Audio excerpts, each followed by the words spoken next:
headliner for Gamebred Gamebred Boxing 4. He won in front of his home crowd. Another win for him in Milwaukee. He's kind enough to join us now to recap it all. Anthony, my man, thank you so much for the time. Congratulations. Has reality sunk in? You beat Roy Jones in Milwaukee. Does this feel like a dream?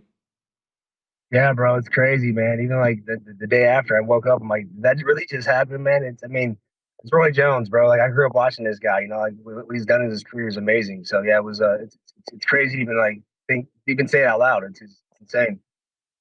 How would you assess your performance? Pro boxing debut, like what did you think of how you did out there?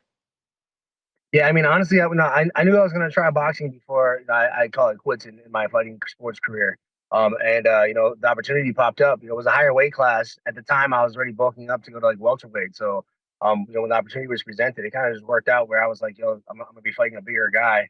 I think I did very well with the game plan. My coach Jorge Capetillo put together a good game plan that it worked. He's like, we're not gonna knock this guy out. He fought Mike Tyson, so we kind of outpointed him, try to keep him on his heels because he's dangerous when he's moving forward. And, we had a good solid game plan. And what about just fighting as a bigger guy? You've never fought that heavy before. How did you feel out there? Yeah, I definitely felt out smaller. I feel like his punches were throwing, his power, the power of his punches were a lot harder than my power punches. That's why I was throwing a lot of volume, So I feel like I was hitting him with the big body shots. But, when I went upstairs, he had pretty good defense.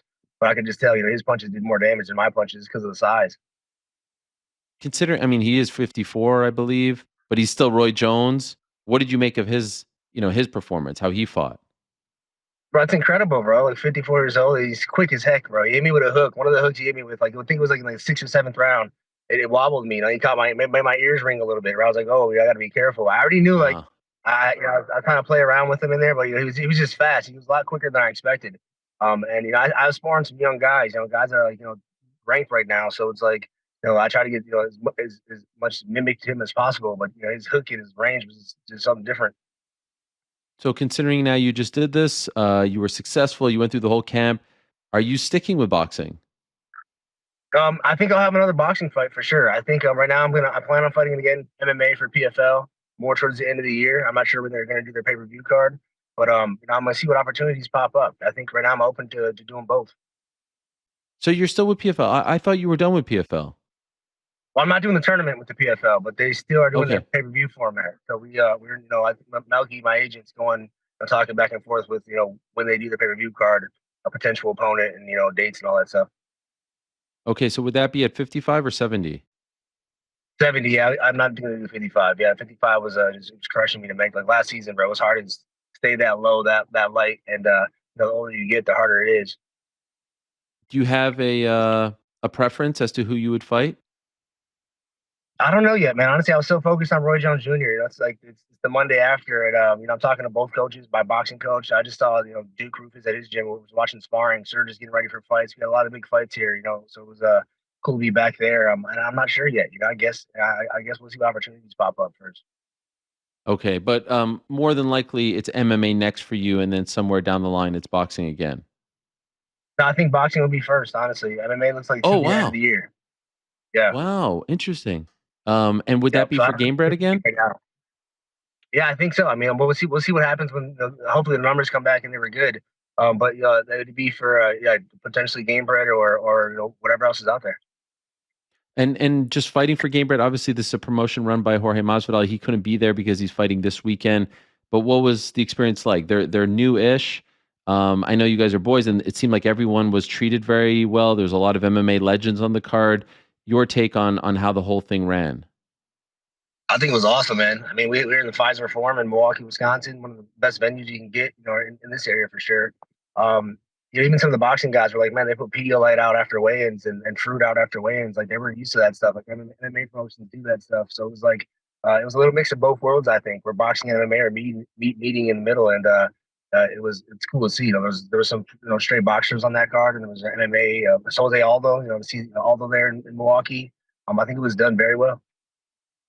For you to be back in Milwaukee, the scene of one of your great triumphs, did you feel like were you super nervous? Were you anxious? How were you dealing with everything? Just being back home, a homecoming of sorts for you in a different sport.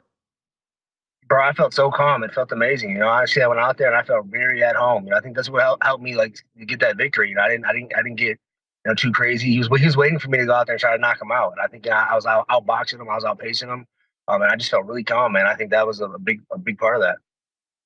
Love the jersey that you were rocking. Why 17, by the way? You were rocking the Bucks jersey, but why 17?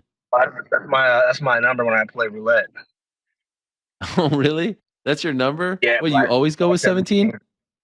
Always, bro. Black 17. Really? No matter what? One of them. That's one of the numbers. Yeah, yeah. No, yeah. When I play roulette, I just play a system. Oh, wow. And is it successful? I would imagine it is if you keep doing I it. mean, it's pretty successful. Yeah, I've been doing it for a long time. It's pretty successful. I mean, it's roulette. That's for sure a gamble. It's wherever the ball drops. But 17's like in the And middle. It's in the middle of everything. That's why it's 1 to 35. okay. So it's not necessarily because you like the number 17. It's more about like the placement, the real estate. No, I like the number 17 and the placement. Yeah, I like the number 17 and the placement just happens to be it's in the middle. That's amazing. It's amazing what you're doing now, man. Because like you've got the management companies we talked about, the promotional companies we talked about. You have Christian Rodriguez fighting this weekend in a huge fight Yep. against Raul Rojas Jr. You're doing your thing. You're doing fun. Like it's like independent Anthony Pettis here, just kind of putting out the blueprint for people that you don't have to be tied. You don't have to be exclusive. Did you like? Is this all of this surprising you, or was this part of the plan? Because you have your hand now in so many jars, doing so many things: entrepreneur, promoter, manager, fighter, boxer, MMA. Was this all part of the plan, or is there a part of you being like, man, I can't believe this all worked out since I left the UFC? This all worked out like this. I mean, it was kind of part of the plan, and I can't believe that it worked out like this. I mean, boxing wasn't part of the plan. I was really focused on building the fight show, the management company, starting from the ground up. Now seeing where that's at, and seeing the level of guys that I'm attracting, it's cool to see that grow. And then the boxing was just like kind of an opportunity you can't say no to. I mean, yeah, I was looking for fights, and then they offered Roy Jones Jr. You can't say no to that.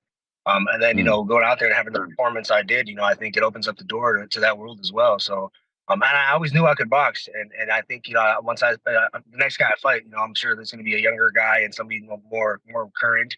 Who knows who it is, but I think everybody wants to see that. They're like, oh, he fought a 54-year-old. It was still Roy Jones Jr. Man, and I'm 1-0 boxer, professional boxer. It's crazy. It's a bucket list thing. And just curious about the boxing. Like, are you open to just fighting just regular boxers, or do you want sort of special attraction fights? Like, are you trying to make a career out of the boxing stuff here, or just kind of these fun one-offs?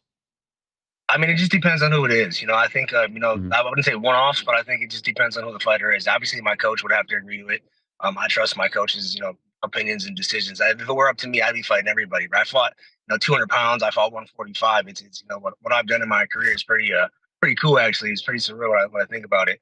But I'm not done yet. So I mean, if I do box competitively, it's at 168, 160 pounds. MMA is going to be welterweight.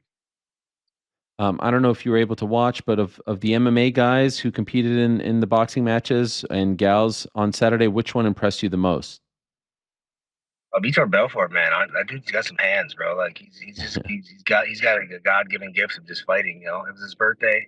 I mean, I saw his hands were clean. Jeremy Stevens too. Jeremy Stevens had put up a really good fight. They both had the crowd going crazy. So I'd say both of them guys. It was cool to have them guys on the card too, like some legends in the sport. Yeah, familiar faces, familiar names, but competing in a different sport. I love the idea, and hope that it's successful and that they keep on doing it. Like I said, you've got Rodriguez this weekend. Are you going to be out there? Do you corner him for this fight? Yep. Well, I'm not going to corner him. Serge has been a training partner with him forever, so Serge will be out there in his corner. And then we have Mark, one of our wrestlers, another guy that's a killer. And then Duke will be out there. I'm gonna go out there. It's my daughter's spring break, so I'll be there about Thursday or Friday. I'm not sure yet. We just gotta figure out what she wants to do. Okay, this is a big one for him. You feeling good? Big one. Big one. Oh, we're feeling great, bro. I mean, Christian's one of those kids that just I've seen him grow up, man. He went to the same high school my little brother went. Like they kind of had the same blueprint.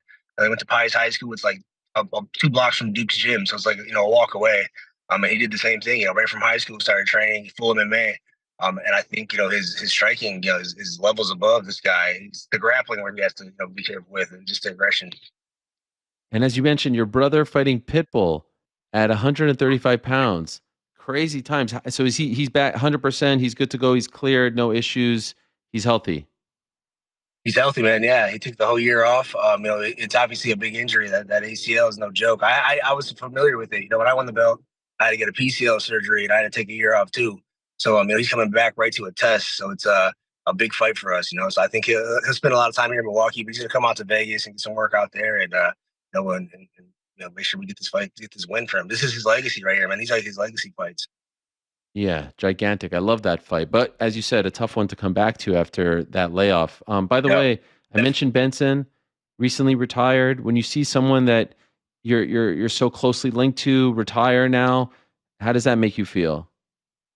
Man, it's crazy to see even a Cowboy get in the Hall of Fame and Yeah. seeing him retired.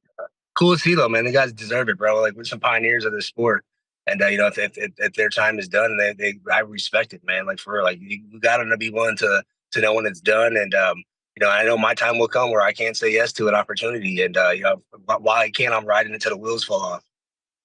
Do you want to be in the Hall of Fame? Is that important for you? UFC Hall of Fame. Yeah.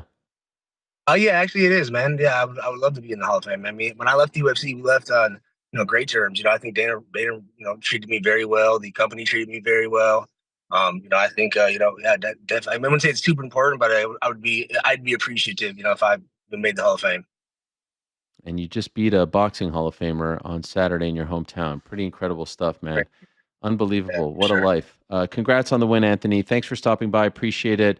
And hopefully we get to see you back in there sooner. Another boxing match, an MMA fight this year. It's a lot of activity. I love it. So well done. Keep it up. Appreciate it, bro. Thanks. All right, there he is. Anthony Showtime Pettis coming off the big win over Roy Jones Jr.